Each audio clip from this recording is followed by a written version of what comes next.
Hi, my name is Kate Linden. I am here today to talk to you about electroplating, a fantastic advancement in science and technology. Electroplating is the process of applying a metal that is corrosion resistant to another metal. This process has many benefits. It all started with an Italian chemist by the name of Luigi Brunelleschi, who invented the concept of electroplating in the year 1805 after doing an electrodeposition on gold using something called the voltaic pile. Luigi stopped publicizing his work after receiving criticism from Napoleon Bonaparte. 40 years later, a man by the name of John Wright continued on with the electroplating work and discovered that a good electrolyte for gold and silver electroplating is potassium cyanide. Many electroplating processes were given patents in the 1840s. One of the first electroplating processes were applied to costume jewelry. Now I will try my best to explain this complex process of electroplating. Firstly, the metal that will be coated is cleaned by an acidic solution to make sure it is free of contaminants that will affect the process. Next, a container is filled with what will become the coating, a solution made of salt of the metal and water mixed together. This mixture is called an electrolytic bath. The next step is to immerse the object that is to be electroplated inside of this bath along with metal bar.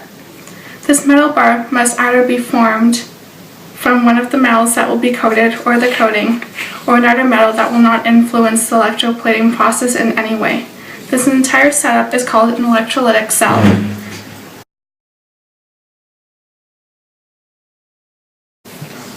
A source of direct current is attached to the object that is to be electroplated, which becomes the cathode.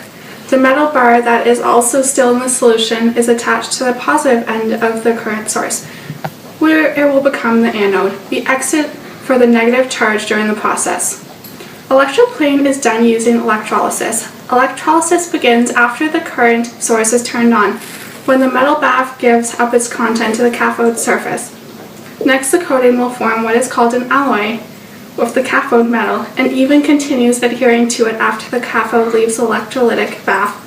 The salts of the metal that still remain in the bath are used up as the electroplating process continues. The metal bar, which is the anode, will dissolve in the bath if it's made from the same metal as the coating.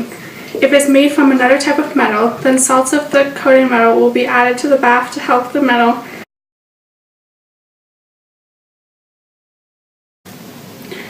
be deposited onto the cathode. If the cathode and the metal coating will not form an alloy, the cathode will first be coated in a metal that it does form an alloy with. The coating will be thicker the longer the process goes on. After that, you will have an electroplated object. Now, there are different types of electroplating. For example, some specific types include copper plating, chromium plating, and silver plating. Types of electroplating also include mass plating, rack plating, line plating, and continuous plating. At this point, some of you may be wondering, why do we do electroplating? Well, I will answer that question in a minute after I finish admiring this gold-plated ring, which is not corrode and was not as expensive as something completely made out of gold. The reasons that many choose to put objects through electroplating are as followed.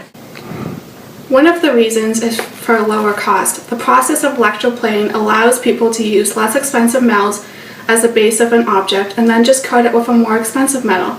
This way, manufacturers only have to use less of an expensive metal, but still get something that has an expensive metal on the outside. Another reason for electroplating is for aesthetic purposes. To tie on to the point mentioned above, sometimes it can be expensive to get a whole object solely made out of an expensive metal, such as gold. It is much cheaper to get something that just has an expensive metal plated on, but still looks as good. Technically, if you had a gold-plated necklace, you could say you own gold. Electroplating makes everything look more attractive and for a lower price. Thirdly, electroplating is a great way to change the base metal's properties for engineering, mechanical, or other purposes. Many metals that are used as the coating, such as gold, do not or rarely corrode. They will be added to a base metal that does corrode as protection from corrosion and rust.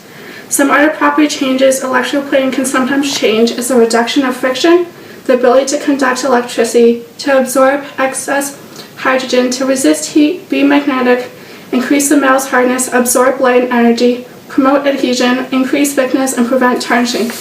Electroplating allows an object to form a protective barrier with enhanced properties. Electroplating is a complex process that can be very useful for a number of reasons. Thank you for listening, and I hope that now you are better educated on the topic of electroplating.